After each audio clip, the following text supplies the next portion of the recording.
early in the morning. A long way but go because I gotta find my way. The Lord need to stand up, get better warning, which makes me know where we the line was left to be. Mesdames, Messieurs, bonjour et merci de votre fidélité à nos programmes. Bienvenue dans Quinqueliba.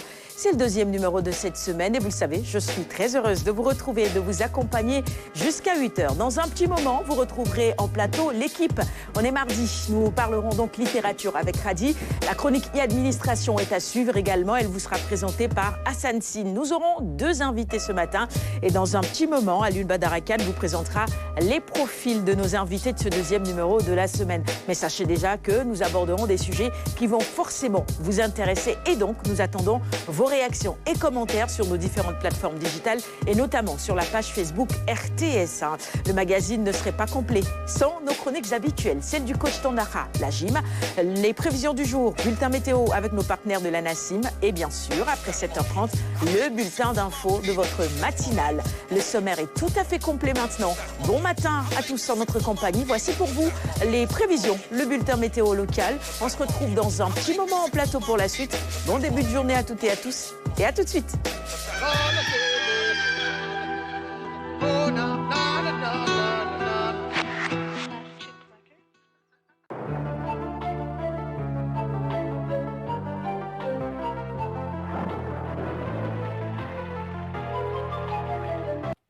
Bonjour amis téléspectateurs, espérant que vous avez passé une excellente nuit. L'actualité météorologique de ce jour reste marquée par la chaleur qui est très présente sur la partie intérieure du pays. D'ailleurs, durant le week-end, on a connu des pics de 47,9 mm à Matam et 48,8 mm à Koungheul. Ça n'arrive pas tous les jours, mais c'est de la canicule, une forte canicule. Regardons la photo satellite du jour qui nous montre un ciel sénégalais qui est dégagé dans sa quasi-totalité. On a des vents maritimes qui s'ouvrent, mais qui sont limités sur la partie lac Saint-Louis jusqu'à Dakar. Côté prévision, donc, pour cette journée du mardi, on aura un temps clément à Dakar de 28 degrés, mais partout ailleurs, c'est la canicule. Sur le lac Thiès, Tivaouane, Pire, c'est 39 degrés qui est attendu, 37 degrés à Hambourg, la canicule de 43 degrés à Ziguinchor, 42 degrés à Sédhiou, une forte température aussi à Diourbel de 46 degrés sur la ligne Diourbel-Linguère allant jusqu'à Podor. Mais on aura des pics de 48 degrés sur les localités de Kaffrine allant jusqu'à Matam. 48 degrés, ça n'arrive pas tous les jours, mais c'est le temps prévu pour cette journée, il fera très chaud. Tandis que sur la partie sud-est, c'est 43 degrés à Tambacounda, 44 degrés à Tambacounda, 43 degrés à Kédougou et 47 degrés à Bakel. Il fait toujours chaud dans la partie de Bakel, dans le Boundou. Donc, chers amis téléspectateurs, c'est la forte canicule qui est prévue pour les prochaines 24 heures. Ceci va aussi avec les recommandations qu'on a fait par rapport au bulletin santé. Éviter de s'exposer au soleil, beaucoup boire de l'eau pour être résilient face à cette vague de chaleur. Chers amis téléspectateurs, n'oubliez pas d'aller sur nos sites pour des informations beaucoup plus actualisées. Je vous laisse avec la réalisation tout en vous souhaitant une excellente...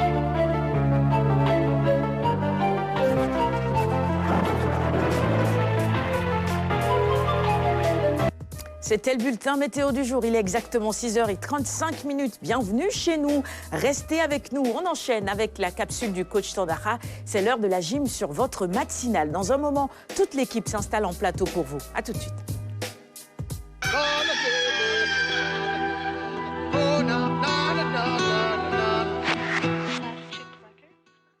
Bonjour à tous, mesdames et messieurs. C'est notre deuxième capsule de la semaine et le renforcement musculaire avec le Swiss Ball. Alors, le Swiss Ball, j'ai l'habitude de l'appeler le gros ballon, plus exactement. Alors, ce gros ballon, mesdames et messieurs, assez ludique, comme vous le verrez tout à l'heure, et évidemment, ça permet en tout cas de faire un travail évidemment assez ludique, mais aussi plusieurs facettes avec le Swiss Ball. Alors, ceci va permettre de détendre un tout petit peu, ça permet également de bien renforcer, vous le savez, eh bien, les faisceaux musculaires, évidemment, de temps à autre, mesdames et messieurs, il faut changer complètement des systèmes et venir à ce système que nous a proposé aujourd'hui le coach Bou. Alors coach Bou, justement, avec ce renforcement avec le Swiss Ball, allez, c'est à vous. Alors bonjour mesdames et messieurs, nous revoici, deuxième jour de semaine, deuxième capsule. Donc toujours on va poursuivre ce qu'on a présenté hier, qui est le cardio. Aujourd'hui on va passer au parti renforcement. N'oubliez pas que la semaine passée on a présenté l'échauffement avec le Swiss Ball. Aujourd'hui on va faire ce que c'est que les renforcements avec toujours le Swiss Ball. Donc ce ballon il est assez efficace pour travailler la stabilité et en même temps travailler ce qu'on appelle la proprioception. Et quand on parle de proprioception, on pense aux muscles en profondeur. Donc on va faire des exercices de renforcement musculaire par rapport à cet engin-là pour vous montrer un tout petit peu beaucoup de facettes que vous pouvez utiliser durant que vous faites des exercices avec ce bossy-ball-là. On se donne le rendez-vous tout de suite avec toujours mon binôme, Ndeye Diallo, qui est toujours présente. Allez, à tout de suite dans les prestations.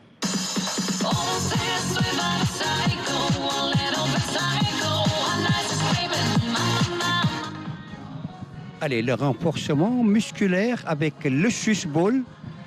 Mesdames et messieurs, on en profite pour travailler un tout petit peu l'équilibre. Alors, vous voyez, sur un ballon, sur le Swiss Ball, le gros ballon, eh bien, ce n'est pas facile, évidemment, mais là, il faudrait une très bonne stabilité. Allez, on va changer de position avec toujours le coach Bou et Ndeye Diallo. Alors, vous voyez, ici, évidemment, on va pousser davantage, ça va tirer un peu au niveau de la paroi abdominale. Et là, ça va vous faire du bien, mesdames et messieurs. Mais aussi, regardez, avec la position de ces coudes, la plateforme, comme je peux l'appeler ainsi, avec le Swiss Ball, eh bien, vous mettez les avant-bras et le travail se poursuit. Alors, Avec le même plaisir et l'expression du coach Tandara, c'est terminus, tout le monde descend. Mais on vous embarque pour une nouvelle aventure maintenant. L'équipe me rejoint en plateau. Alioune, Hassan et nos invités pour cette première partie. Je rappelle que dans la deuxième partie, Khadi nous rejoindra en plateau pour la chronique littérature. Mesdames, venez, installez-vous. Très heureuse de vous retrouver. Bonjour mon cher Hassan. Bonjour Sarah. Ah, j'adore tes chemises de ces derniers... Ah oui, tu as remarqué. Enfin, depuis la reprise, finalement. Merci C'est toujours le même styliste. Nouvelle saison, new look. Ça te va super bien dans tous les cas. Bonjour Alioune, bienvenue en plateau. Bonjour Lala. Ça va, bien réveillé? Ça va. Pourquoi tu n'imposes pas à Hassan de venir aussi avec veste, cravate et tout ça? Vous savez, Hassan, j'ai le représentant de Touba sur ce plateau et vous savez un peu la sacralité de la ville sainte. Hein? Voilà, c'est une redondance, la sacralité de Touba. Donc tout ce qui vient de Touba, voilà, bénéficie voilà, de quelques privilèges. On n'y touche voilà, pas. C'est ça. Bon, très bien. Bienvenue en plateau à nos invités également. Je te laisse le soin de les présenter à nos téléspectateurs. Alors, deux dames, je ne vais pas dire deux dames voilées, hein, deux dames, en tout cas, au profil qui se recoupent. Hein, parce que, pourquoi je le dis? Alors, on a comme première invitée Mariam Soda Ka, Madame Ka, qui est donc chef de division assistance technique. Elle est aussi, surtout, responsable du département accompagnement non financier à la DER/FJ. Alors, elle est là dans le cadre de ce projet, voilà, intitulé D4DUP, hein, si je ne me trompe pas, hein, de la délégation générale à l'entrepreneuriat rapide des femmes et des jeunes. Ça dans le cadre véritablement de la promotion de l'agriculture à travers donc ce forum dont le thème est le numérique au service de l'agriculture. Le numérique, je pense que c'est ce qui vous lie, hein, vous deux. Donc on reviendra sur l'engagement de la DERA pour le développement, la promotion de l'agriculture via le numérique. Madame donc Ley, notre deuxième invitée également là dans le cadre un peu de l'utilisation du numérique pour booster d'autres secteurs comme la lecture, hein, l'instruction, l'école. Alors d'où donc voilà les points de convergence que vous avez entre vous. Elle est là en sa qualité de présidente de l'association alors Synergie pour l'éducation au numérique et aux médias, SENUM. Hein, ça n'a rien à voir avec Sénégal numérique. Hein, voilà. Mais un autre lien que l'on pourrait également établir, parce que Sénégal numérique, c'est vraiment donc son cœur de métier, c'est le numérique. C'est NUM. Pour faire un peu genre. Voilà, hein, exactement. Alors, donc, Madame Maïmouna Diakhaté Ley, donc en sa qualité de présidente de SENUM, est là pour nous parler d'un autre projet très important aussi. Hein. Alors, lire pour réussir au Sénégal. On ne peut réussir sans brutalement avoir un certain bagage intellectuel. Et cela, on ne peut l'acquérir que par le biais de la lecture, mais en utilisant les ressources numériques. Donc, on reviendra sur comment il compte dérouler ce programme-là, ce projet-là. Donc, vous voyez, que de points de convergence finalement pour notre chronique phare du mardi et nos deux invités. J'ai même envie de dire, puisqu'on parle de lecture, de littérature, eh bien, avec Khady aussi, il y a un lien, bien évidemment, parce que Khady, c'est la chronique littérature tous les mardis sur Quinquilibre. C'est ça. Donc, finalement, tout est lié ce matin. Lié. Merci d'avoir accepté notre invitation. Maïmouna Diakhatele, comment allez-vous? Je vais très bien. Bien réveillé ce matin? Oui, vous êtes arrivé très tôt, c'est très bien. Marem Sodaka, oui, comment allez-vous? Bien réveillé également, très heureuse de vous retrouver. Comment vont nos amis de la DRFJ? Ils vont très bien dans l'organisation du forum, justement. Très bien. Et la déléguée générale qui est déjà venue nous voir. Qui est déjà venue nous voir. Comment va-t-elle? Elle va très bien aussi. Parfait. Merci d'être sur le plateau avec nous. Il y a Ramatoulaye Diao qui animait une chronique entrepreneuriat pour l'ADER sur la matinale et qui nous manque. On a envie que ça revienne, bien évidemment, parce que c'est important de parler d'entrepreneuriat. Merci beaucoup, Madame Ley, pour ces gentils petits cadeaux que vous nous avez apportés ce matin. Ça fait plaisir de se réveiller avec des cadeaux. Hassan, ton sujet de ce matin. On aime bien ça. Aline Badara parlait tantôt de convergence avec les invités. Je vais même pousser la convergence encore plus loin parce que le thème d'aujourd'hui, c'est la digitalisation de l'agriculture dont a parlé le Premier ministre suite au Conseil interministériel de la semaine dernière. C'est ça, absolument. Et on en parlait d'ailleurs hier de cette digitalisation et finalement de tous les changements qui vont être apportés au secteur agricole dans le cadre du démarrage de cette saison 2024-2025. Saison agricole, bien évidemment. Campagne agricole plutôt, j'allais dire. Et puisque nous parlons de convergence, je voudrais peut-être rappeler à nos téléspectateurs qu'aujourd'hui, le chef de l'État se rend en Côte d'Ivoire, un pays frère et ami avec qui le Sénégal a d'excellentes relations également, même si à la dernière CAN, ce sont nos frères ivoiriens qui nous ont arraché le trophée.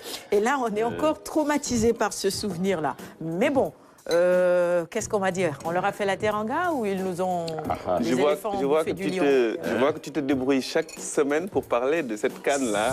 Ça me fait tellement mal. Reviens le couteau, d'une certaine façon. J'arrive pas à passer le couteau dans la plaie. C'est une thérapie, finalement. Voilà, exactement. Peut-être que je fais ma thérapie comme cela. Mais c'est surtout pour évoquer le fait, et ça nous en parlions sur ce plateau, le fait que le chef de l'État a réservé tous ses premiers déplacements à des pays de la sous-région. On le disait, on le rappelait, c'est important pour affermir les liens qui existent déjà et qui sont excellents entre les différents pays. Mauritanie, Gambie et ensuite Guinée-Bissau et maintenant Côte d'Ivoire. Côte d'Ivoire, oui, la Côte d'Ivoire qui est donc, on va dire, un pays cousin, on va dire, puisqu'ils sont trop portés dans l'humour et on aime bien cela. Et je pense que c'est la suite logique de tout ce que le président a fait depuis sa prise de fonction. Il a visité 3 pays des voisins immédiats. Maintenant, c'est la Côte d'Ivoire avec qui le Sénégal est lié. Donc, comme tu l'as si bien précisé, par l'histoire et par la culture. Et il y a beaucoup de points de convergence entre... Convergence, c'est décidément le mot aujourd'hui. C'est le mot du jour. Point de convergence entre les deux pays. Et donc, je salue naturellement cette visite. On est toujours dans la sous-région ouest-africaine. Et ça fait plaisir de savoir qu'on accorde en tout cas beaucoup d'importance à nos voisins immédiats. Comme je l'ai dit la semaine dernière, les voisins sont les premiers à être là quand il le faut. Absolument. Et quand on parle justement de cette sous-région ouest-africaine, la Côte d'Ivoire, économiquement, c'est le poids lourd. Et donc forcément, pour des relations commerciales, économiques également, on peut comprendre ce déplacement du chef de l'État, Alioune Badara. Nous sommes tellement liés que beaucoup de succès de la Côte d'Ivoire, en tout cas dans le domaine sportif, ont eu lieu grâce à l'intervention de Sénégalais d'origine. Le dernier en date, c'est notre ami Alusi, c'est El Tactico, avec le cadeau qu'il a fait à nos amis ivoiriens. Une attaque matinale contre en 8e de finale. En 8e de finale. Voilà, c'était vraiment un cadeau de notre 5-2-3. Notre El Tactico national. Jusqu'à présent, personne n'a compris. Le schéma est toujours là dans les écoles de foot. Et le traumatisme. On essaie toujours de comprendre. C'était un cadeau d'un enfant du Sénégal pour nos frères ivoiriens. Alors, l'autre cadeau également, c'était en 92. Le président de la Fédération ivoirienne de football, à l'époque, c'est un Sénégalais d'origine. Ah oui. D'ailleurs, quand les Ivoiriens débarquaient à Dakar, en tout cas à la veille de leur arrivée, il y avait tellement de polémiques du côté d'Abidjan. On se disait, mais comment peut-on confier notre fédération à un Sénégalais d'origine, un Dieng, qui va aller à Dakar? Non, non. Il va nous faire un petit coup fou pourraient. Et pourtant, le premier trophée, ils l'auront obtenu à la suite donc, de cette CAN ici au Sénégal. C'est ça. Pour dire qu'il y a tellement de liens entre nous. Voilà, n'oublions pas également l'épouse sénégalaise, hein, voilà, de Houphouët-Boigny, hein, le père fondateur de la Côte d'Ivoire. Voilà, il y a tellement de liens. Vous allez à Trècheville, pratiquement, vous aurez l'impression, bon, je n'ai rien à t'apprendre. Absolument. Tu y as été lors de la CAN, hein, tu n'es pas dépaysé. Non, du tout, Tu penserais que vous êtes dans Grand Dakar, ou bien Pikine, ou bien Italie. Tellement, voilà, les Sénégalais s'y sentent bien. De même aussi, les Ivoiriens qui sont ici à Dakar se sentent très bien. On voit qu'il y a beaucoup de cadres ivoiriens, par exemple, lors de la période assez trouble traversée par ces pays-là, qui ont choisi de migrer au Sénégal, hein, voilà, d'y même construire leur résidence et tout cela. Aujourd'hui, ce sont de parfaits Sénégalais qui sont bien intégrés. Absolument. Et ces deux pays-là sont obligés d'avoir véritablement beaucoup de points de convergence. Hein. Voilà, c'est ça.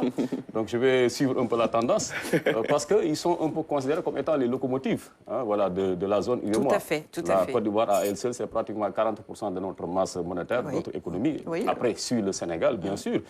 Donc, mais sans l'aval, sans, bien sûr, le partenariat franc du Sénégal, il sera peut-être difficile à la Côte d'Ivoire d'imprimer une certaine politique à l'espace UEMOA. Donc, je pense que c'est un déplacement qui se justifie. Et j'imagine que ça gonfle d'orgueil également le président ivoirien qui se dit, bon, là, je reçois. Donc la visite de mon fils. Hein. Je ne veux pas dire de mon petit-fils. Je suis en train de faire le calcul. Je ne veux pas dire de mon petit-fils. Mais il reçoit son fils. C'est un vent nouveau. Voilà, c'est un vent nouveau. Il reçoit son fils. Je ne dirais pas son petit-fils, mais il reçoit son fils.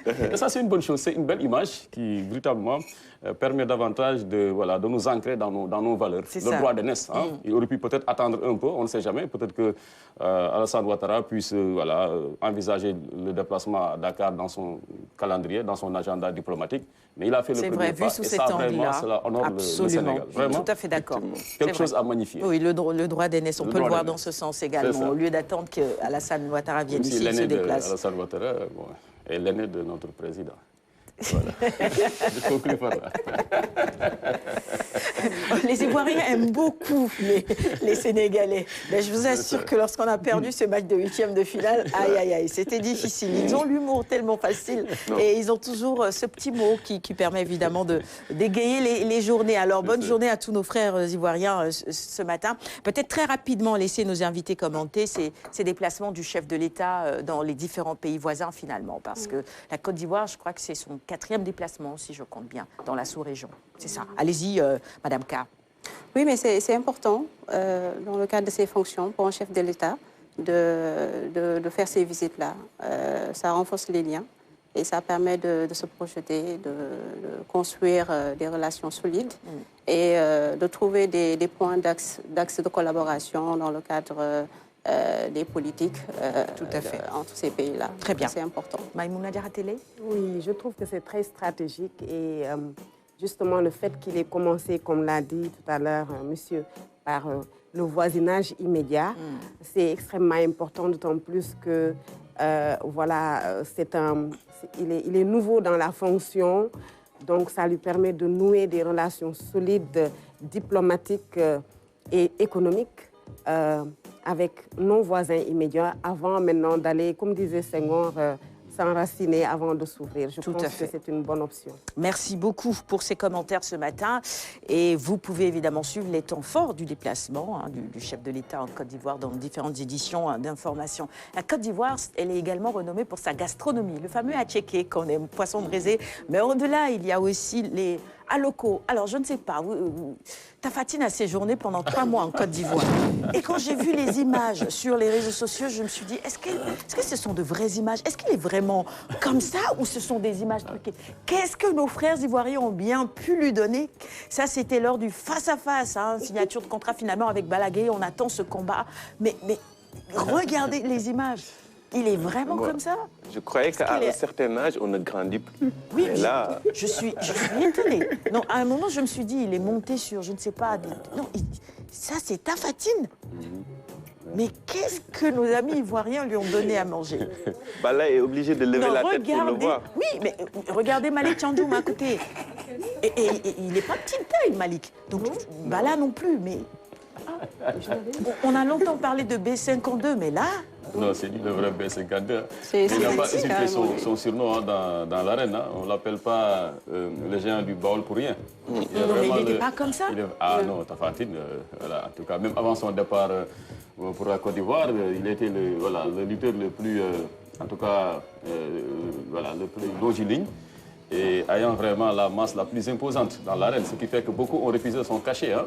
Voilà. Du côté des Parcelles Assainies, ils ont décliné poliment à l'avance de Tapha Tine.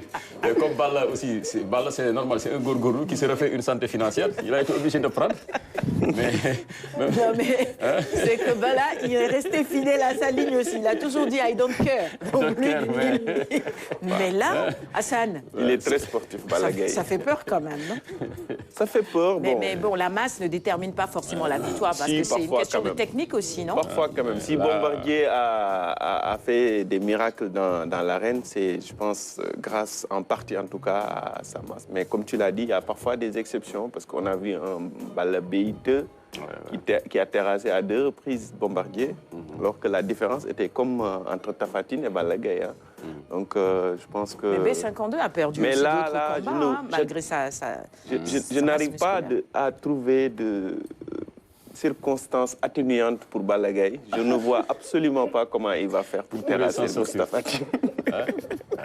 En tout cas, Balla Gaye, au meilleur de sa forme, il pouvait terrasser. Hein. Oui. Il pouvait terrasser à l'époque n'importe quel lutteur du Sénégal. Oui, bon. C'est vrai qu'il a perdu, ça, on le dit. Oui. En termes de lutte pure, c'est le lutteur le plus, en tout cas le plus doué de sa génération. Le plus doué de sa génération. À ce niveau, il n'y a même pas photo.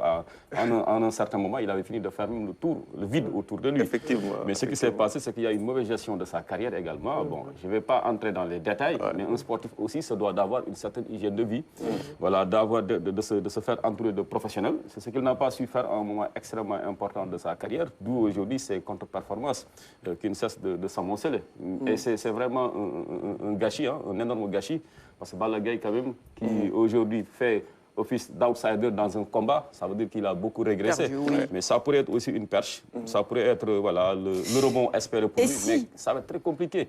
Très compliqué, parce que Tapha Tine est sur une courbe vraiment ascendante. Et lui aussi, il lorgne le trône, la couronne. Qui est toujours entre les mains de Modou Lo. Dépassé, forcément, Modou Lo, qu'il le veuille ou non, il sera obligé de croiser le fer avec Tapha Tine. Et Modou Lo est encore plus petit que Balla. Mais Tapha Tine, je suis impressionnée par ces images-là. Sur les réseaux sociaux, il y a beaucoup de commentaires. Mais Tapha, et puis il est entre les mains de, vous vous souvenez, on l'avait reçu sur Kinkeliba, le grand préparateur physique suisse, qui avait ouvert une académie. Ça va me revenir, Kaiser quelque chose. Voilà, ça va nous revenir. Depuis qu'il est entre ses mains, c'est un autre Tapha Tine. Eric Kaiser. Eric Kaiser, c'est ça. C'était là, ce jour-là. Décidément, 6h56. Bienvenue si vous nous rejoignez à l'instant. Je referme la parenthèse et je laisse évidemment nos téléspectateurs réagir sur le sujet ou les sujets que nous avons abordés ce matin. La forme de Tapha Tine et de Balla, et que voyez-vous à l'issue de ce combat de lutte qui s'annonce, hein? Bon courage à Balla. Qui c'est?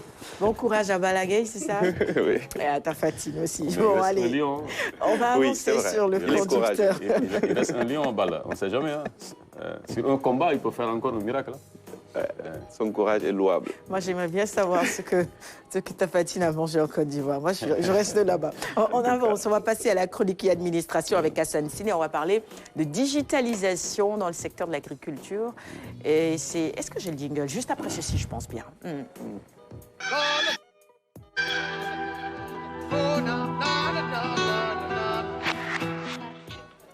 Allez, on y va. Ça fait partie des changements annoncés par le Premier ministre Ousmane Sonko. Il y a eu bien sûr un conseil interministériel sur le lancement de la campagne agricole 2024-2025, c'est ça? C'est bien cela, c'est exactement cela. Donc, et comme depuis le début du nouveau régime, hein, ils mettent la digitalisation partout, ce qui est salutaire. Et donc, l'agriculture n'échappe pas à la règle. La distribution des semences qui a souvent, en tout cas, créé des polémiques. Donc, le Premier ministre a suggéré à ce que cette campagne de distribution des intrants agricoles soit digitalisée. Donc, quand on dit digitalisation, les gens se demandent souvent comment ça va se passer. C'est ça, c'est la grande question. Est-ce que c'est déjà fait quelque part? Est-ce qu'au Sénégal, on a assez d'outils pour le faire? Voilà, on s'est posé aussi les questions et on les a posées donc au directeur de la digitalisation et de l'innovation au niveau de Sénégal Numérique SA. Il s'appelle le docteur Innocent Nizeimana. Il nous apporte ses réponses dans cet extrait que je vous propose de suivre. Sénégal Numérique dispose de tout ce qui est nécessaire pour accompagner justement l'administration dans cette initiative-là. On a vu ce qui se passe dans différents pays. Je donne l'exemple du Rwanda qui a mis en place une plateforme qui met en relation des fournisseurs, des agriculteurs, et tous les acteurs en tout cas qui sont autour de cette chaîne de valeur pour, comme vous l'avez dit, plus de transparence, les informations à temps réel sur les coûts, les prix des intrants, etc., etc. Et nous avons le Kenya qui a mis en place ce qu'on appelle e-voucher, et qui est vraiment un bon électronique et qui est attribué aux agriculteurs. En Éthiopie également, nous avons Agricode qui est beaucoup plus utilisé, une plateforme qui met en relation justement tous ces acteurs-là pour les mêmes raisons. Donc il y a les pays qui ont réussi. Et on les suit, donc ici au Sénégal, il n'y a pas de raison que ça ne puisse vraiment réussir. Nous avons tout le dispositif nécessaire, les ressources humaines, et le secteur privé même pourra vraiment contribuer. Allez, retour en plateau. Hassan, tu m'expliques un peu, c'est dans quel cadre? C'est une émission que Oui, comme vous l'avez sans doute remarqué, c'était dans les studios de Saitou TV. Saitou TV, c'est la web TV de Sénégal Numérique SA, qui est même au siège de Sénégal Numérique SA à Pékin, au Technopole. Donc c'est une web TV qui est dédiée à la transformation digitale et à l'innovation. Et donc, on a voulu, dans cette émission, on vous a proposé juste un petit extrait, mais dans cette émission, on revient plus largement donc, sur la digitalisation de l'agriculture avec Dr Innocent Nizeimana, directeur de la digitalisation et de l'innovation. Très bien. Je suis contente de voir qu'on a encore un nouveau présentateur dans l'équipe, Alioune. Ah oui, bien sûr, de temps en temps. Hassan peut gérer le magazine. On va dire un présentateur du dimanche, et sachant que Kenkeliba ne se passe pas les dimanches. On oublie qu'il a intégré l'une des premières équipes matinales du Sénégal à l'époque avec Canal Info. Avec Sarah Cissé. Avant son exil parisien. Avec Sarah Cissé. Sarah Cissé, oui, absolument, tout à fait. J'ai co-présenté avec elle pendant quelques mois. Oui, après il y a eu Rama. Bon, très bien. Et puisqu'on hein. parle de digitalisation, et tu as dit que tu étais un présentateur du dimanche, ce qu'on essaye d'éviter justement, c'est que ces intrants et ces semences n'aillent pas dans les mains des agriculteurs du dimanche, c'est ça, et grâce à la digitalisation. Je crois que c'est ça l'objectif premier. C'est ça qu'on veut éviter. Bon, c'est caricatural, mais on voit très bien que ceux qui profitent vraiment de la distribution des semences, ce ne sont pas les agriculteurs. Et certes, les opérateurs économiques, ils font beaucoup pour l'agriculture, mais le fait que les semences soient distribuées de cette manière aussi opaque, ça a porté préjudice, en tout cas, pendant des années et des années aux agriculteurs, ou à nos grands-parents qui sont dans les villages. Alors, maintenant, il a répondu aussi, quand on dit digitalisation, on s'attend à ce que nos grands-parents puissent utiliser un outil informatique, un ordinateur ou un smartphone pour bénéficier des semences. Ce n'est pas le cas. Donc, il y a, en tout cas, il y a plusieurs écoles. Il a cité le Rwanda, il a cité le Kenya, l'Éthiopie, il y a aussi le Maroc. Et en tout cas, il y a des méthodes qui sont éprouvées et qui marchent très bien et qui ne demandent pas forcément à ce que tous les bénéficiaires soient des adeptes de l'informatique, de l'outil informatique. C'est ça. Deuxième extrait. Alors, pour le deuxième extrait, on reste dans le domaine de la digitalisation avec le chef de l'État, Bassirou Diomaye Faye, qui a donc, en recevant les centrales syndicales le 1er mai, a rappelé encore l'orientation stratégique de cette digitalisation. Je vous propose de l'écouter. À l'heure du numérique, le service public connaît de profondes mutations qui, à terme, vont permettre de juguler définitivement les lenteurs administratives dont se plaignent les usagers. Ainsi, Dans le souci de moderniser l'administration, l'État du Sénégal compte engager de grands chantiers de digitalisation des procédures administratives. À ce propos, j'exhorte le ministre chargé du Travail à étendre d'une part l'initiative de dépôt et de traitement en ligne du contrat du travail déjà en cours à l'inspection du travail et de la sécurité sociale de Dakar, aux autres inspections sur l'étendue du territoire national, et d'autre part aux procédures telles que la délivrance des attestations de régularité et le dépôt des bilans sociaux. Retour en plateau. On va suivre maintenant les propos du directeur général de CNUM. C'est l'extrait que tu demandais la semaine dernière, puisque quand je promets des choses, moi, je les fais. Donc, je vous amène cet extrait. C'était lors de la visite du ministre de la Communication, des Télécommunications et du Numérique à Sénégal Numérique SA. Et donc, lui aussi, on a eu à enregistrer une émission avec lui, le ministre et le directeur général de Sénégal Numérique SA. Et il s'est prononcé sur l'état des lieux de la digitalisation au Sénégal et là où le nouveau régime devrait vraiment s'appuyer davantage pour aider à ce que cette digitalisation soit généralisée dans tous les sectoriels du pays. Je vous propose d'écouter Cheikh Bahoum. C'est un homme du sérail. Il pourra porter les problématiques majeures qu'on a eues ces 10 dernières années. Aujourd'hui, c'est vrai, pour la plupart des défis technologiques, les choses ont été relevées, mais sur le plan organisationnel du côté de l'État, sur le plan de la gouvernance du secteur de manière générale, il y a beaucoup de choses à faire. Il y a des textes à prendre, il y a vraiment des réformes à mener, il y a des projets d'envergure à piloter d'une autre manière. Donc je pense que avec cette nouvelle vision des nouvelles autorités, on a espoir que les choses vont se faire dans le bon sens. Donc à travers cette visite, nous sommes revenus sur vraiment toutes les grandes réalisations que ces équipes composées d'hommes et de femmes de qualité au niveau de Sénégal Numérique ont pu mener toutes ces années.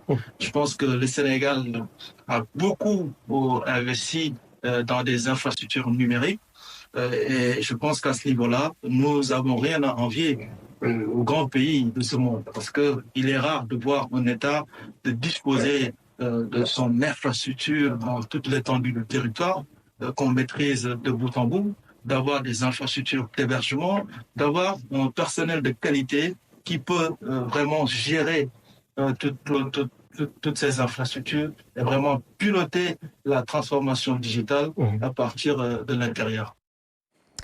7h05, bienvenue si vous nous rejoignez à l'instant. Merci beaucoup mon cher Hassan. On reste dans le sujet en redonnant maintenant la parole à nos invités puisqu'on continue dans la digitalisation. Maïmouna Diakhaté-Leye va répondre à nos questions dans la première partie de cette émission et dans la deuxième, Mariam Sodaka. C'est bien comme ça ou c'est dans l'autre sens? J'aurais préféré attendre l'arrivée de Khadi pour le link avec Très la bien. littérature. Donc Mariam Sodaka, lecture, chronique littérature. des Vous ne réfléchis. pas ou bien? Absolument. Ben c'est toi qui arbitre. Absolument, on fait comme tu as dit, c'est beaucoup mieux. En réalité, j'ai dit Voilà. Maïmouna Diakhaté-Leye en regardant Madame K. Oui. Allez, Voilà. rubrique invitée juste après ceci. Merci mon cher Hassan.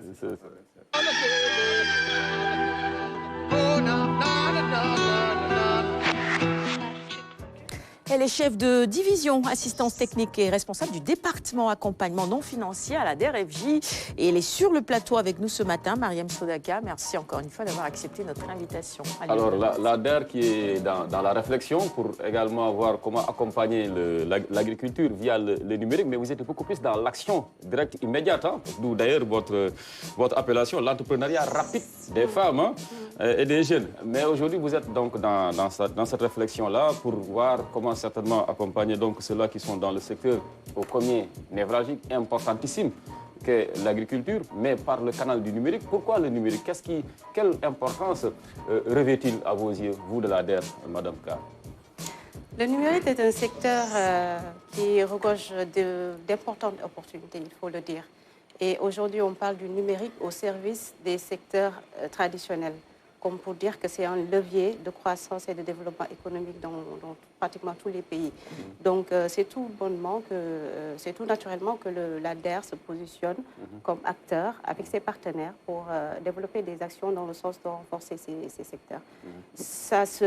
On le fait à travers notre dispositif d'accompagnement. Quand je dis accompagnement, c'est accompagnement financier, mais accompagnement non financier. Ah, ok. C'est un dispositif qui dessine un parcours de l'entrepreneur. On a souvent tendance à privilégier l'accompagnement financier. Oui, parce que pour nous, quand on dit DER, l'ADER est dédiée à l'accompagnement financier. C'est ce qu'on a toujours pensé. Alors oui, une des missions de l'ADER, c'est de promouvoir l'entrepreneuriat, justement. Et la promotion de l'entrepreneuriat passe avant tout par les conditions, mettre les conditions favorables à l'impulsion des entreprises qui naissent, grandissent et gagnent en compétitivité, mais également c'est à travers le financement. Donc c'est pour ça qu'on a adossé au dispositif financier l'accompagnement technique, l'accompagnement non financier, qui vient en contribuant au renforcement de capacité des entreprises, donc le développement du capital humain, qui est un élément fondamental dans le développement de toute entreprise. Mais c'est également des appuis liés à la formalisation des entreprises. Quand on sait que la formalisation est une problématique majeure au Sénégal, la plupart des entreprises ne sont pas formelles. Alors ces actions de formalisation, nous les mettons en œuvre à travers l'appui à l'immatriculation, donc qui est le premier niveau de formalisation des entreprises. C'est les aider à avoir ce qu'on appelle le NINEA et le registre de commerce. C'est les papiers qui aident l'entreprise à justifier sa personnalité morale. Donc ça, c'est le premier niveau de formalisation. Il y a d'autres niveaux de formalisation comme la sécurité sociale, garantir aux agents, aux personnes qui travaillent dans l'entreprise une sécurité sociale pour les mettre dans le cadre propice à leur développement, mais également faciliter tout ce qui est autorisation à l'exploitation. Je pense aux autorisations FRA, par exemple, qui permettent aux produits d'être commercialisés dans de grandes surfaces. C'est également la mise aux normes, donc mettre les entreprises aux normes, aux exigences et standards idoines pour exploiter leurs activités convenablement. C'est également les aider dans ce qu'on appelle l'assistance comptable et financière. Pour avoir les états comptables et financiers plutôt. C'est, en tout cas, mettre en œuvre toutes les activités qui garantissent à l'entreprise d'être au niveau réglementaire, respecter les normes qui s'y à son exploitation. Dans l'optique de mieux après rentabiliser l'investissement qui sera reçu donc de l'ADER. Et c'est bien parce qu'on a vu beaucoup de jeunes entrepreneurs, en tout cas, fermer boutique au bout d'une brève période d'activité, tout simplement parce qu'ils n'ont pas su bénéficier de cet accompagnement technique. Et c'est important parce que quand même c'est des ressources publiques qui sont utilisées pour booster l'entrepreneuriat. Alors, on sait que dans le secteur un peu du numérique, vraiment ça bouillonne en termes d'invention, de trouvailles, et souvent des jeunes qui en sont l'auteur. On a même eu à recevoir, je crois, ce duo-là de polytechniciens qui a mis sur pied un drone capable véritablement d'aider les agriculteurs dans leurs travaux champêtres et tout cela. Est-ce que ce sera l'occasion pour ces jeunes-là de venir à ce forum et de se faire aider par l'ADER à travers un financement qui leur permettrait de dupliquer leur modèle pour que ces inventions-là puissent véritablement profiter au grand nombre?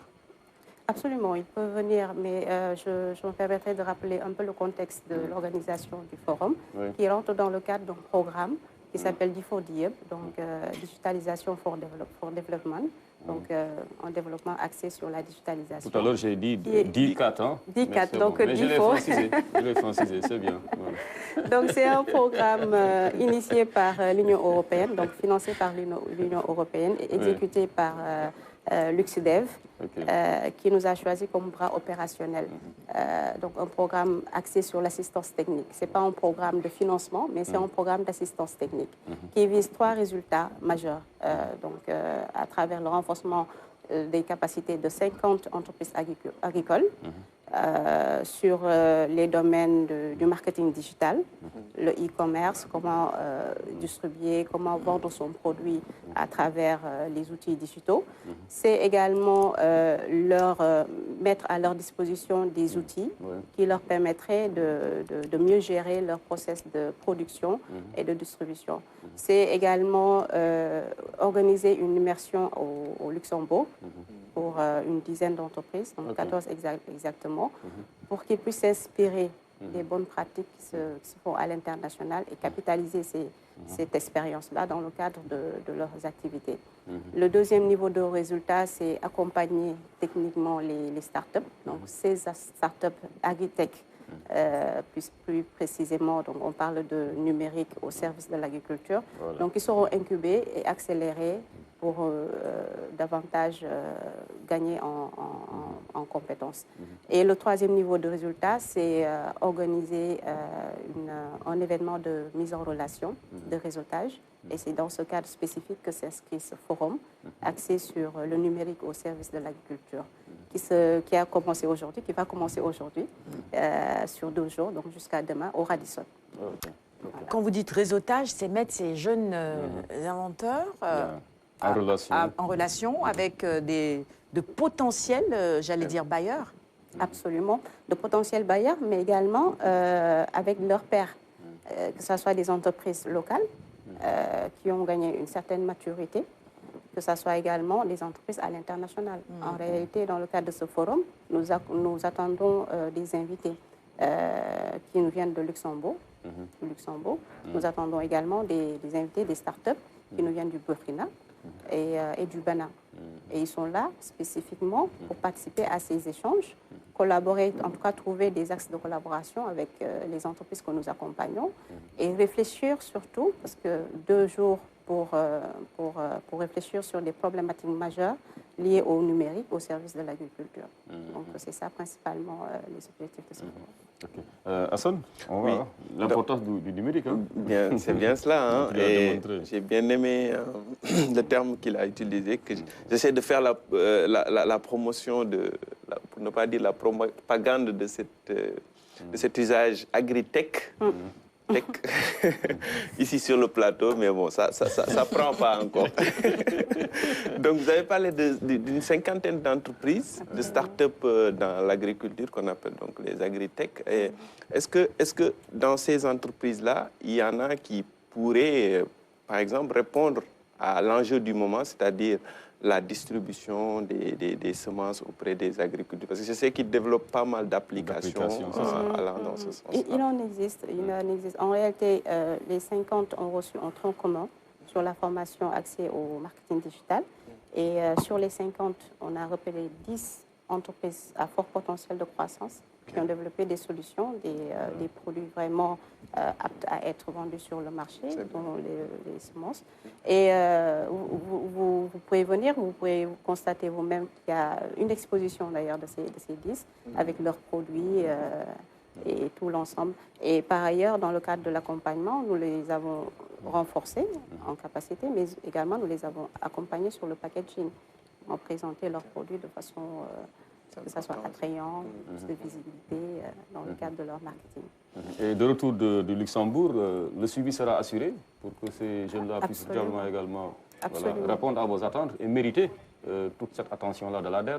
Absolument. Au-delà du programme, on a un mécanisme de suivi post-financement de tous les bénéficiaires qui s'opèrent après chaque parcours, chaque cohorte d'accompagnement.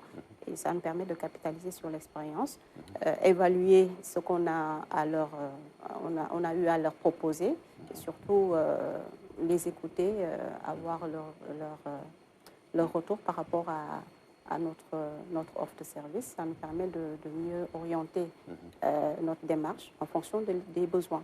Parce que nous nous inscrivons dans une dynamique d'adresser un accompagnement sur mesure. Et qui dit accompagnement sur mesure, dit accompagnement en réponse des besoins identifiés ou exprimés par ces entreprises. Merci beaucoup, Madame K. Certainement un rappel du programme, ou bien ça a été déjà fait? Non, pas encore. Voilà. J'allais dire que pour véritablement aussi optimiser tous ces résultats-là, il faut aussi forcément une éducation financière, éducation numérique plutôt au niveau des principaux acteurs de ces agriculteurs-là. Il faut quand même les aider à se familiariser un tout petit peu avec certains outils, sinon les résultats attendus seront biaisés, je pense. Donc il faut aussi réfléchir dans ce sens-là. C'est important. On rappelle le programme très rapidement à nos téléspectateurs. D'accord. Alors aujourd'hui, on démarre avec la cérémonie officielle où sont attendus les représentants du ministère de l'économie numérique, le ministère de l'Agriculture, de la souveraineté alimentaire et de la sécurité ou de la souveraineté, voilà, de la souveraineté alimentaire. Voilà, et de l'élevage.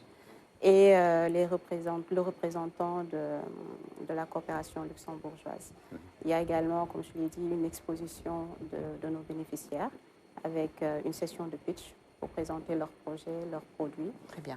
Il y a également une fenêtre qu'on dédie aux partenaires techniques qui nous accompagnent dans le cadre de ce projet. Parce que l'ADER a aussi ce rôle de catalyseur. On ne fait pas nos actions, on fait faire. Donc on a un ensemble d'acteurs qui nous accompagnent dans le cadre de la mise en œuvre de nos projets. Donc pour aujourd'hui, on a cela. On a également le démarrage des groupes de travaux, des groupes de réflexion sur la thématique du numérique, ses enjeux, ses opportunités, sur comment trouver des axes de collaboration entre Sénégal et le Luxembourg en termes de dynamisme du secteur du numérique. Pour l'agriculture, encore une fois, pour dynamiser ce secteur et pour le rendre beaucoup plus périn, beaucoup plus, j'allais dire, dynamique. Donc aujourd'hui, c'est un peu ce programme que nous comptons mettre en œuvre. Demain, on poursuit la réflexion avec les groupes de travaux et on fera la restitution demain, Inch'Allah, de ces groupes de réflexion-là et on terminera par un cocktail. Merci beaucoup. Le seul point qui intéresserait les Sérères. Voilà, par ailleurs. J'ai dit De tout ce qu'elle a dit. J'allais juste dire merci et quand elle a dit, j'ai dit voilà une opportunité d'aller grignoter un peu de bons petits plats, gratuitement d'ailleurs. Mariam Sodaka, merci beaucoup d'avoir répondu à nos questions ce matin. Je rappelle que vous êtes chef de division assistance technique et responsable du département accompagnement non financier à la DRFJ. Et dans la deuxième partie de cette émission, Maïmouna Diarra-Télé répondra à nos questions. Elle est la présidente de l'association Synergie pour l'éducation au numérique et aux médias. Pour l'heure, on va souffler en musique, le clip du jour, et puis juste après, le bulletin d'info. Et après le bulletin d'info, Khadi sera en plateau avec nous pour la chronique littérature. Vous avez une idée de ce qu'elle nous proposerait ce matin, Khadi? Elle avait annoncé quelque chose la semaine dernière. Ah, elle avait annoncé quelque chose la semaine dernière. Bon, eh bien, en attendant que le clip du jour ne nous soit présenté, je laisse l'opportunité quand même à Madame Maïmouna Diarra-Télé de nous présenter un tout petit peu l'association Synergie pour l'éducation au numérique et aux médias. Alors, merci beaucoup Sarah et Alioune Badara pour l'invitation. C'est la deuxième fois que je viens. Ah oui. Oui, et l'association Synergie pour l'éducation au numérique et aux médias, c'est une association à but non lucratif qui a été créée en 2017 par des enseignants avec comme objectif justement d'améliorer la qualité des enseignements-apprentissages grâce au numérique. Donc par la formation de tous les acteurs, enseignants, élèves, personnel administratif des établissements, ainsi que les parents d'élèves. Donc, excusez-moi, c'est ça l'objectif de l'association. Et depuis 2020, on parcourt le Sénégal de région en région pour former les jeunes et les enseignants, les acteurs du système, vraiment à comprendre, comme c'est le cas pour l'agriculture, que le numérique est un outil, une plus-value, quel que soit le secteur. Je crois que l'ADER pourrait même s'appuyer sur vous dans le cadre de ce programme et vous pourriez être invité à ce forum, qui sait, on vous laissera le temps de discuter hors antenne également. Voici le clip du jour, à tout de suite. Professionnel. Très pro. Très pro. Quand on l'a reçu sur Kenkeliba, j'ai été vraiment bluffé, mais agréablement ce jour-là. Moi aussi. Il a même devancé une partie de l'équipe. Tout à fait. Chose très rare. Chez les grands artistes. C'est vrai. Voilà. Il y en a beaucoup qui se prennent pour des artistes alors qu'ils n'ont même pas encore atteint le stade de starlet. Hein? Pour eux, arriver en retard, c'est C'est signe d'importance, quoi. Hein. Décidément. Peut-être qu'ils n'ont pas les moyens. Non, c'est juste... Ça n'a rien à voir avec le logiciel qu'ils doivent Certains ne sont revoir. même pas venus, alors qu'ils nous ont promis venir sur le plateau. On les a annoncés. Ils ont eu du mal à se réveiller. Vous imaginez être là pour le magazine. Mais bon, Dip, c'est pas son cas. C'est pas professionnel. Dip, c'est pas son cas. Excellent. Bon, Daradi Family également. Oui. On doit les revoir, mais ils sont toujours à l'heure. Toujours à l'heure, absolument. Entre deux avions, mais ils tiennent toujours à Et je précise aussi qu'on a reçu sur le plateau le groupe Magic System aussi. Ça, c'est des stars, véritablement, on peut le dire. Et ils sont arrivés à l'heure 2 fois de suite. Le secret de la réussite, c'est ça. Voilà, c'est ça, tout à fait. Le bulletin d'info, c'est maintenant. Restez avec nous dans la deuxième partie. Tradi prendra la place de Mariam Sodaka. À tout de suite.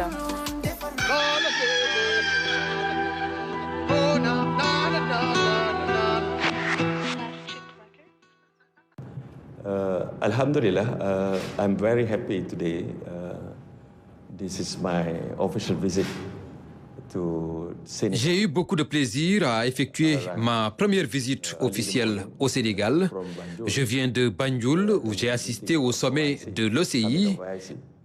Entre le Sénégal et la Malaisie, il y a beaucoup de similitudes et nous voulons booster la coopération pour qu'elle soit plus conforme aux ambitions que nous avons, ma collègue Madame Yassine Fall et moi.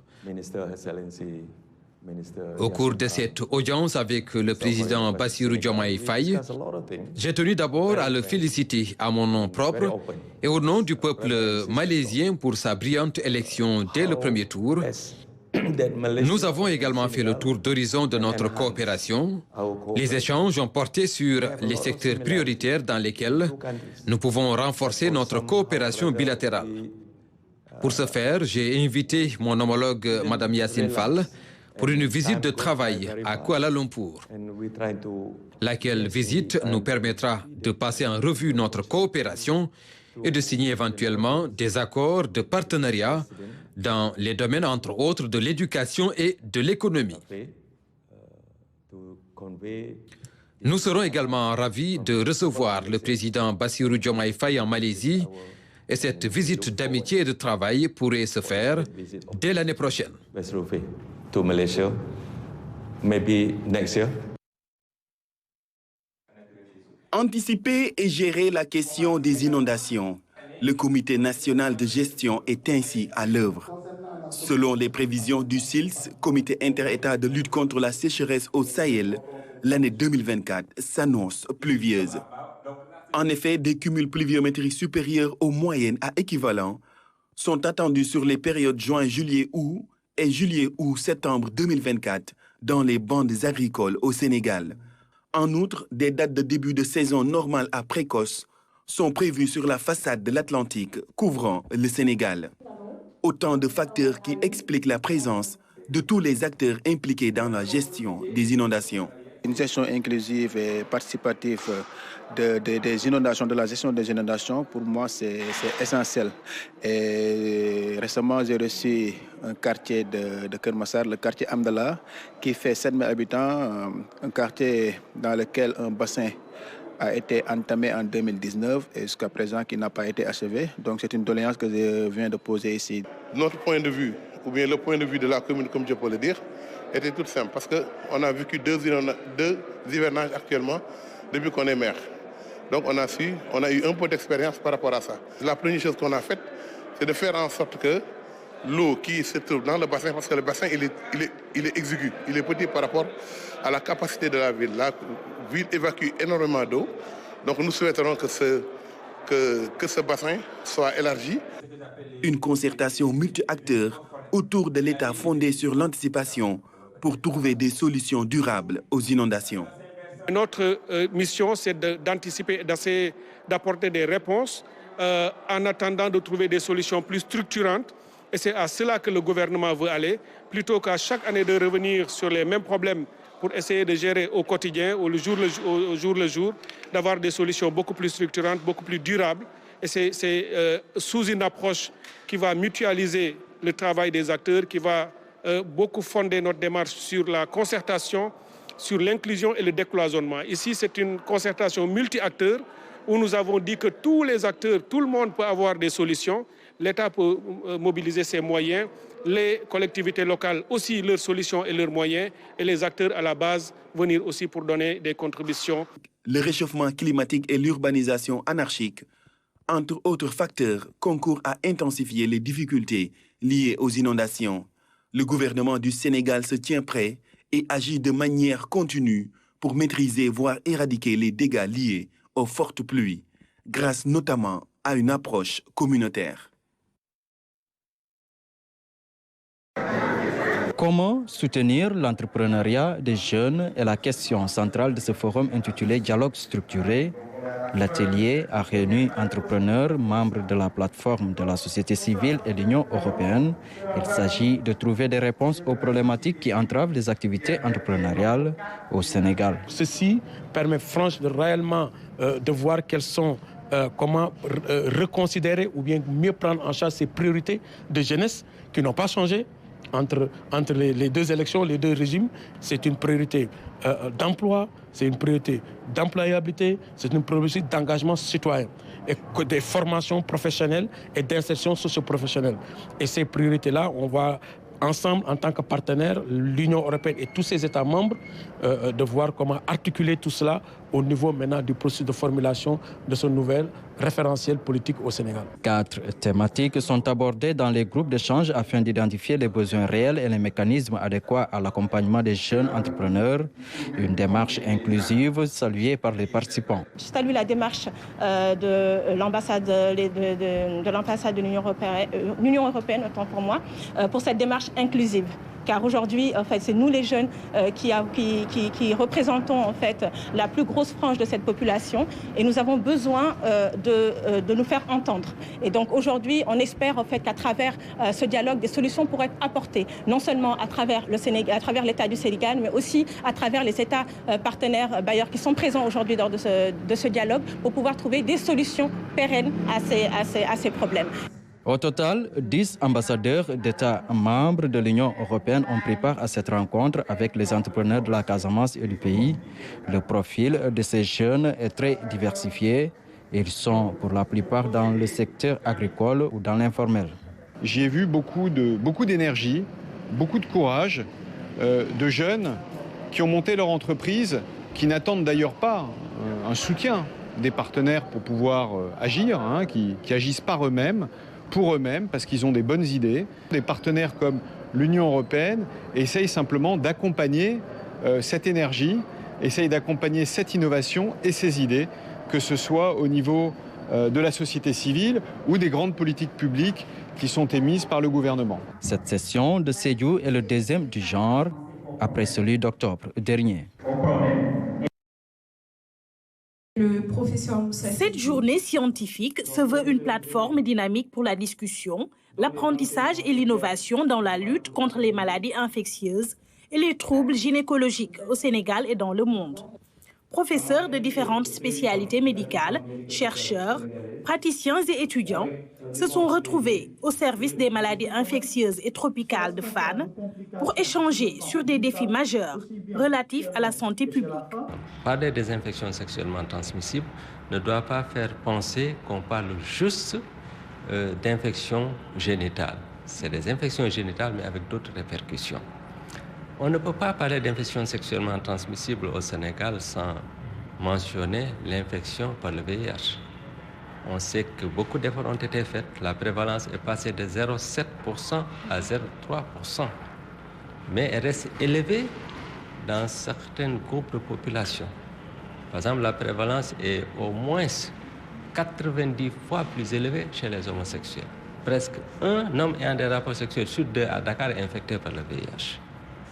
Je peux donner l'exemple des travailleuses du sexe et même des femmes prisonnières qui ont une prévalence au moins 15 fois supérieure à celle qui est constatée dans la population générale. Je peux donner d'autres exemples. La prévention et la prise en charge des maladies infectieuses et des troubles gynécologiques sont une nécessité afin d'éviter de potentielles complications. Tout à l'heure, on a parlé un peu de la stigmatisation que pouvaient avoir certaines catégories de patients qui peuvent en fait faire régresser, je vais dire, la prise en charge, retarder la prise en charge, vu, disons, un problème juste de tabou que les personnes ou les patients qui sont atteints vont avoir par rapport à les consulter dans les structures sanitaires. Donc encourager en tout cas la population à aller un peu plus dans les structures pour permettre de prendre en charge ces pathologies très tôt avant d'arriver à certaines extrémités. En dehors de cette journée, l'AMS a organisé plusieurs activités. La dernière grande activité qu'on a organisée, c'est une campagne médicale à Kédougou où on a consulté plus de 500 personnes, offert plus de 500 ordonnances à la population.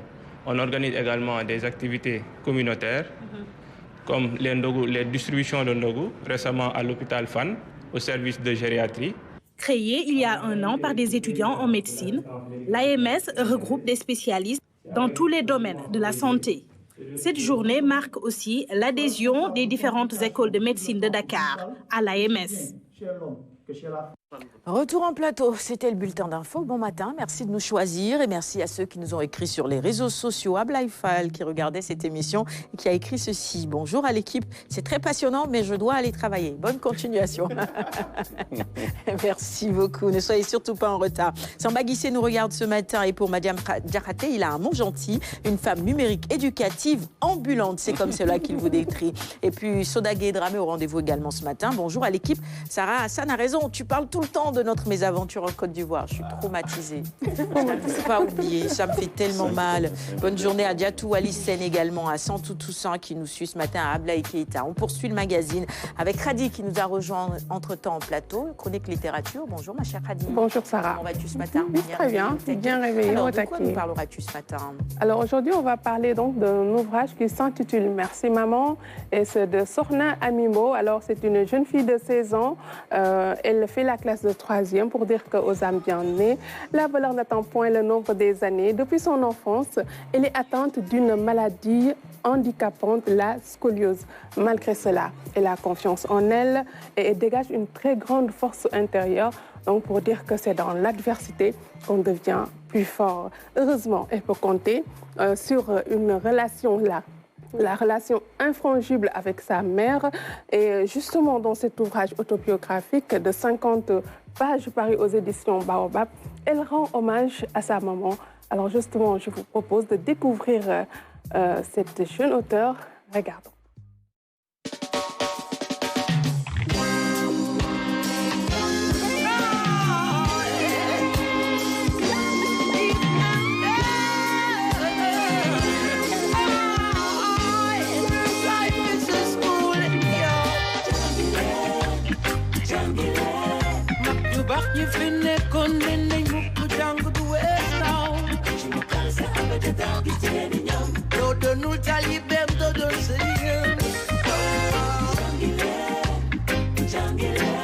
Avec un grand amour pour l'écriture. Et sur chaque lit d'hospitalisation, j'ai raconté mes mots, par des mots, ce dont je souffrais. Bon, je suis née aveugle. À 11 mois que j'ai pu retrouver la vue, avec une absence de réflexe qui était très difficile. Bon, puis je me suis bien soignée. Après, on a constaté une maladie qui s'appelle la scoliose thoracique. C'est le problème de colonne vertébrale. De douleur, parce qu'on me faisait des piqûres de morphine pour que la douleur s'arrête. Mais ma mère était très fatiguée. C'est elle qui me soulevait, qui me déposait parce que je ne pouvais pas marcher. Chaque jour, quand on a cours, du lundi au vendredi, elle part dans notre école pour prendre les cours. Donc, je dois subir une intervention pour la distraction des implants. Et je dois rester 3 mois sans apprendre. Et ça c'est une raison pour que je continue de travailler. Je ne laisse pas l'école. Je continue. Dans le noir. Bon, comme je n'avais pas mes lunettes et je ne voyais pas dans le noir, j'ai traversé un baie vitré qui s'était renversé sur mon pied, mes artères déchirées, mon pied déchiré. On a failli amputer l'un de mes pieds et je marchais avec des béquilles. Mais tout ça, c'est grâce à mon professeur Charles Valérie Alain Kempé, qui est devenu aujourd'hui mon parrain. Je remercie haut et fort pour le soutien qu'il m'a pris, le prise en charge. Et merci la maison d'édition Baobab, M. Alassane Cissé, est la préfacière de mon livre intitulé Merci Maman, qui s'appelle « Sensibiliser les parents, les enfants souffrant d'handicap en silence, d'avoir la confiance en soi, la croyance en Dieu, mais aussi avoir la capacité de se relever après chaque chute. Futur, j'aimerais devenir une chirurgienne pour rendre la monnaie, comme on l'a fait avec moi.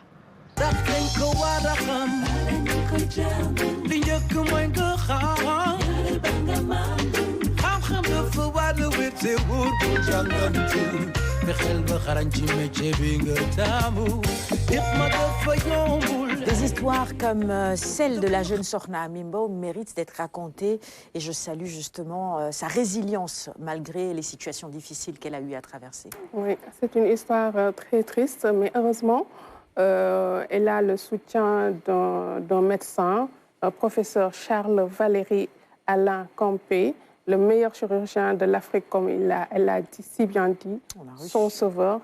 Justement, je m'en vais vous lire à la page 40, un poème qui lui est dédié. Donc, depuis que je t'ai connu, tu es mon repère, un être unique et magnifique, le meilleur des chirurgiens. Dès que je pense à toi, j'ai les larmes aux yeux. Merci pour tout ce que tu as été pour moi, un chemin de sincérité, de sérénité. Merci pour ce que tu as été pour moi, un grand homme, le bonheur dans ma vie. Merci pour ce que tu as été pour moi, un papa. Tu es mon humain qui mène vers le bonheur. Tu es mon guide, un exemple à suivre. Ton amour, tu me l'as donné avec joie. Je veux t'aimer au quotidien. Tu es l'arbre nourricier. Tu m'as montré le chemin à suivre dans la vie. Je te remercierai sans arrêt et du fond du cœur pour l'amour que tu me donnes. C'est magnifique, bravo. Le professeur Charles Campé, on a eu l'occasion de le recevoir sur la matinale, mais tu étais en congé, mon cher Alioune Badara Kane. Oui, excellent chirurgien orthopédiste, c'est bien cela. On va définir maintenant le mot diffus pour nos téléspectateurs. Qu'est-ce que ça signifie, Hadi? Voilà, diffus, c'est qui se répand dans toutes les directions. Diffus, diffusion, diffusable, diffuseur. Alors, maintenant, on peut dire, par exemple, en littéraire, qui délaye ses pensées. Par exemple, écrivain diffus.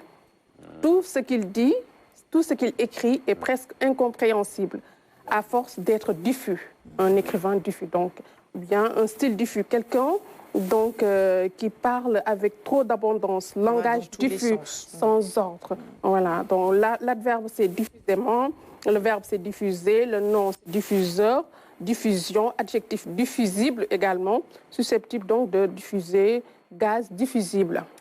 Regardez bien l'orthographe du mot, c'est D-I-2-F-U-S, diffus, bien évidemment. Merci Khadi. On termine avec ton livre coup de cœur. Oui, mon livre coup de cœur, c'est de Gabriel García Márquez, qui s'intitule L'amour au temps du choléra. C'est un livre absolument à lire. L'amour au temps du choléra. Je pense que nous allons y revenir la semaine prochaine. Bon, on reste dans tous les cas dans le domaine de la lecture. Tu as noté? Note pour nous, mon cher Hassan. Et de la littérature. On va parler maintenant de l'initiative Lire pour réussir. Je ne fais pas de transition entre les deux sujets. Et maintenant, c'est donc Maïmouna Diarratélé qui répond à nos questions. Je rappelle encore une fois pour nos téléspectateurs qu'elle est la présidente de l'association Synergie pour l'éducation au numérique aux médias. Et s'il ne faisait pas cette promotion, peut-être qu'un tel livre ne serait pas lu aujourd'hui par, en tout cas, un bon nombre de nos élèves, de nos jeunes, tout simplement. Parce que la lecture incombe à tous. Hein. On se doit tous de lire pour se cultiver, hein, pour voyager sans bouger de chez soi. Hein. C'est ça la magie du livre. Tout à fait. Et c'est cette noble mission que vous êtes fixée, donc, Madame Ley, à travers, bien sûr, votre association Synergie pour l'éducation au numérique et aux médias, dont vous êtes, je le rappelle encore une fois, la présidente. Et là, vous êtes sur ce plateau pour revenir sur ce programme ô combien important, hein, Lire pour réussir au Sénégal. Mais est-ce facile, en tout cas, à relever ce challenge-là, quand on sait que la lecture, aujourd'hui, est de moins en moins une activité passionnante, surtout chez nos plus jeunes? Merci, Alioune Badara. En fait, c'est ça qu'on a compris, parce qu'aujourd'hui, la première chose que l'on donne à un enfant maintenant, c'est un téléphone. une tablette pour le calmer. Et donc, on s'est dit que nous, comme on fait la promotion du numérique au service de l'éducation, on va justement utiliser cet outil-là pour réconcilier, entre guillemets, les jeunes et la lecture. C'est pour cette raison qu'avec nos partenaires Adiflore et Saint-Louis Initiative, ce sont deux associations qui sont basées en France. Nous avons mis en œuvre une bibliothèque virtuelle qui se retrouve dans une liseuse et dans cette liseuse sans connexion. Donc, pas de risque de distraction parce qu'on va sur YouTube ou autre chose. C'est ça, sur les réseaux sociaux. Voilà, c'est-à-dire que c'est une liseuse, bibliothèque virtuelle, où on a mis en fait beaucoup de livres avec des droits d'auteur payés. Et quand le programme est arrivé, le programme a commencé en 2017, mais nous, au niveau de notre association, on s'y est intéressé à partir de 2022. On a demandé à nos partenaires de mettre les œuvres au programme au Sénégal, autant pour l'élémentaire que pour le collège et le lycée. C'est ça. Et cette liseuse est composée de façon à ce que, quand on le remet à l'école, c'est mis aux mains de l'administration.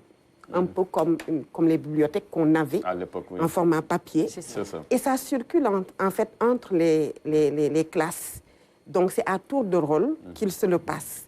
Et ça permet aux élèves non seulement de pouvoir en classe lire sans avoir besoin de papier, ce qui est attrayant pour eux déjà parce que c'est du numérique, et à l'enseignant de pouvoir passer d'un texte à l'autre facilement en classe. Donc, comme j'ai dit tout à l'heure, on a vraiment voulu retrouver les élèves sur ce qui aujourd'hui les attire pour les amener vers le livre. Et faire donc, l'objectif, c'est d'inciter les élèves à lire en faisant de cette activité une activité ludique, c'est-à-dire qu'ils trouvent plaisir à lire. Exactement. D'où le recours au numérique avec ces liseuses-là.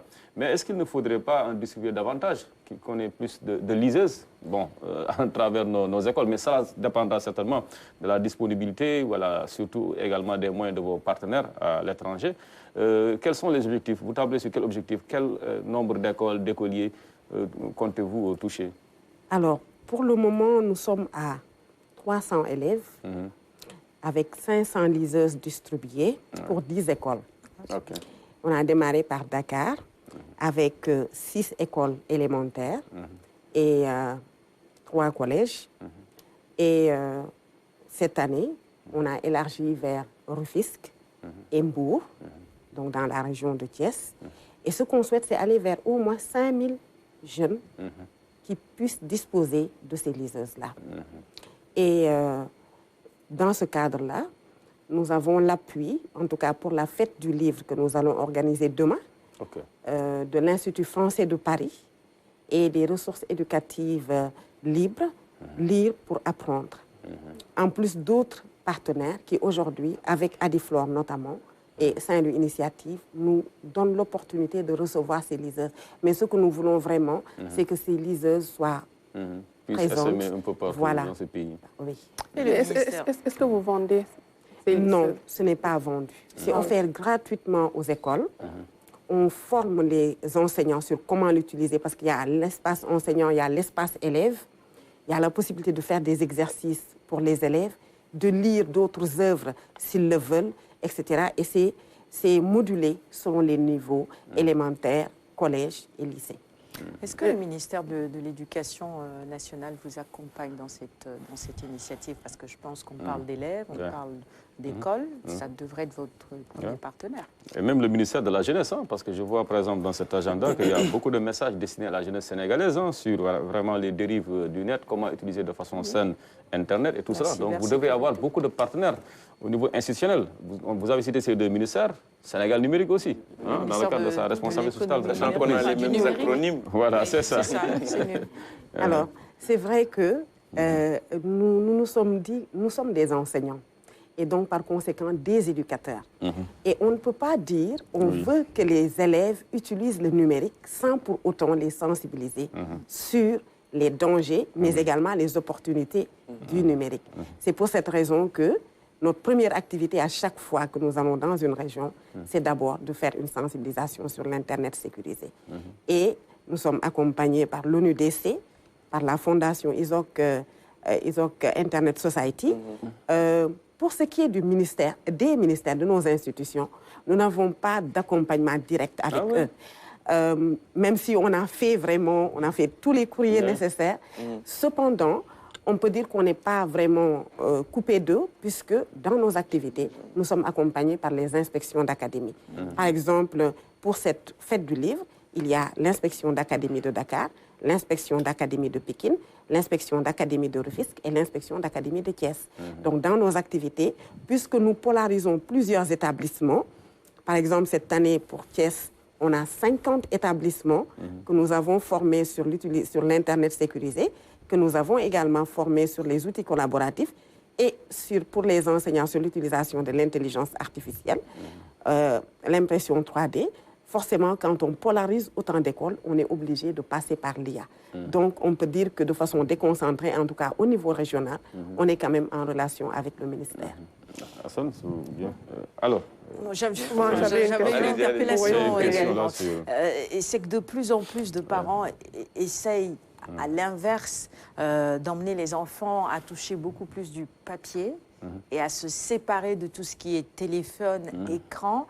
Est-ce que, quelque part, la solution que vous apportez ne nous complique pas finalement la tâche? Parce que c'est vrai qu'on a envie que les enfants recommencent à lire, mais en même temps, on veut les éloigner de tout ce qui est écran, diminuer le temps d'utilisation de ces écrans-là. Est-ce que, quelque part, il n'y a pas un petit paradoxe, non? Non, je ne crois pas, parce que, comme j'ai dit, l'idée, c'est de les réconcilier avec la lecture. Et pour cela, il faut partir de ce qu'ils aiment utiliser. Mais nous n'excluons pas le format papier. La preuve, dans le cadre de cette deuxième édition de la fête de la lecture, nous avons initié une tournée des écrivaines. 2 écrivaines notamment, Fatimata Badiallo et Betty Gay-Kébé. Betty Gay surtout pour le conte et Fatimata Badiallo pour le roman. Et les livres de ces auteurs ont été achetés et distribués aux écoles. Ces mêmes écoles qui ont reçu les liseuses. Donc, c'est une façon, en fait, de faire le link avec le livre. Une fois que j'aime lire sur la liseuse, ça me pousse à aimer également lire sur le papier. Donc, ces livres distribués aux écoles, comme une sorte de club de lecture, les élèves ont lu et les écrivaines ont fait le tour des écoles pour discuter avec ces élèves-là de leurs œuvres. Et vraiment, c'était magnifique. Les écrivaines ont été au CM Kennedy, par exemple. Fatimata Badiallo a dit carrément aux élèves, je vous embauche pour faire la promotion de mes livres parce que jamais, au plus grand jamais, mes livres n'ont été aussi vendus.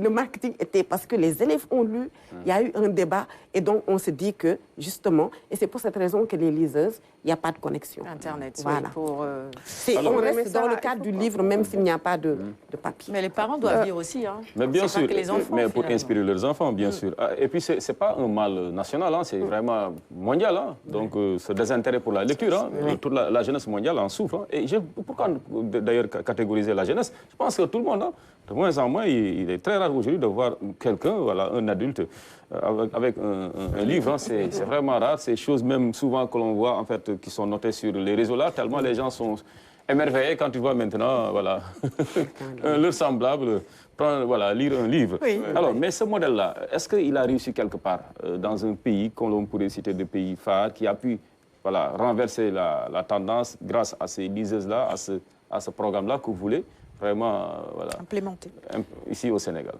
Alors, j'avoue que pas à ma connaissance. Peut-être que ça existe, mais je n'en ai pas connaissance. Mais nous espérons, en tout cas, être les pionniers au Sénégal. C'est bien. Vous avez produit, en tout cas, vous nous avez offert également cet agenda-là ce matin, je le disais. C'est l'agenda de l'enseignant, avec beaucoup de conseils pour les enseignants et pour les parents aussi, finalement. Oui. Parce que pour vous, quand on parle d'éducation au numérique, ça passe aussi et surtout par les parents. Oui, c'est ça. Effectivement. Ça passe par les parents. La preuve, un jeune a été sensibilisé sur ça. Et le lendemain, c'était son anniversaire. Et il a dit à sa maman, je ne mettais pas ma photo en statut. Ah, ouais. C'est un bon début. Ça, c'est un Il y a beaucoup de messages, les arnaques sur Internet. Oui, nous sommes, c'est l'ONUDC qui nous a édité et offert cet agenda pour les enseignants, dans lequel nous avons beaucoup de conseils, effectivement, sur comment se comporter, bien se comporter. C'est-à-dire, nous voulons développer l'e-citoyenneté. Parce qu'aujourd'hui, il y a le monde réel, mais il y a la présence sur les réseaux. Donc, l'e-réputation, l'e-citoyenneté, tout ça, c'est important et c'est en bas âge qu'il faut inculquer cela, comme les leçons d'instruction civique, en fait, que l'on donnait. Aujourd'hui, il faut une instruction civique sur le net. Et Sarah, il faut savoir que aussi, les liseuses ne gâtent pas les yeux. C'est vraiment très pratique, c'est fait pour ça. Donc, c'est une excellente idée. Vraiment. Merci. Et vous êtes tous invités à la fête. Oui. Khady est très contente. Dont la présidente du jury est Mme Annie Colli, qui est connue dans le monde de la littérature. Il faut que Madame vous donne un secret, peut-être, parce que Aline Badara a du mal à passer du livre papier au livre numérique. Le plaisir que je prends quand j'ai un livre, voilà, c'est... C'est indescriptible. Les enfants, c'est différent. C'est ce que j'allais dire, il y a un certain âge. Nous, on est d'une autre génération. Nos enfants sont d'une autre génération également. Et vous disiez d'ailleurs ce matin qu'on devrait les laisser jouer un tout petit peu plus, parce qu'on leur met trop de pression à la maison pour les études. Oui, aujourd'hui, les enfants, je pense, n'ont plus de vie d'enfants. On les traite en adultes trop tôt. On les amène à la crèche. La crèche, c'est un milieu quand même réglementé. Donc, des heures de sommeil, etc. À la maison, même pour le préscolaire, il y a le répétiteur. Finalement, il a l'école à l'école, il a l'école à la maison. C'est vrai. Il n'a pas le droit de regarder la télé, il n'a pas le droit... Finalement, il n'a droit qu'à une vue d'adulte. Ce qui fait qu'il est très vite dégoûté de l'école, ça se comprend. Il faut laisser les enfants jouer. Le jeu contribue à développer l'intelligence. Regardez nos positions sur le plateau. Alioune et moi, on a croisé le bras. Non, mais ça veut peut-être dire qu'on est coupables tous les deux. Elle a raison, je me sens un peu coupable sur les bords. Mais quand même, je suis beaucoup plus souple que Madame. D'ailleurs, souvent, je lui dis, écoutez, il n'est pas dans une compétition. Il ne faut pas être rigide. Voilà. Le plus important, c'est la moyenne. Il ne faut pas mettre cela dans la tête des enfants comme si c'était en concurrence à l'école. Du tout. Il faut les laisser s'épanouir. Il faut tout juste le juste milieu, tout simplement, équilibré. Adi, on se connaît. Allez, il est 7h58. Merci beaucoup d'être passé sur ce plateau. Très rapidement, allez-y. Alors, demain, il y aura des compétitions entre les écoles. Compétitions sur le thème de la lecture. Donc, ils vont lire, justement, en utilisant la liseuse, et il y aura le jury qui va décider qui est le meilleur lecteur en termes de diction, etc. Il y aura aussi une compétition sur le thème de la paix, avec des dessins, des textes argumentatifs, des poèmes, des pièces théâtrales aussi. Et il y aura la prestation de la troupe de Thiaroye sur le thème justement de la journée, le thème de la paix, le thème de la lecture à travers la liseuse. Voilà, nous remercions tous nos partenaires, notamment l'Institut français de Paris, qui nous accompagne dans le cadre de cette activité. Merci à vous d'être passé sur ce plateau. On est les 7 mai. C'est la journée mondiale des orphelins du sida et la journée mondiale du rire ce matin. Alors, comme je dis souvent, gardez le sourire quoi qu'il arrive. Merci ma chère Khady. Merci Hassan. Merci à Lyoun également. Boubacar Diallo a regardé cette émission ce matin depuis Guédiawaye, mais en général, il nous suit depuis Paris. Ça veut dire qu'il séjourne actuellement à Dakar, au Sénégal. Et c'est un fidèle parmi les fidèles à cette émission. C'est fini pour aujourd'hui. Restez sur les antennes de la Une. Il y a d'autres magazines qui arrivent.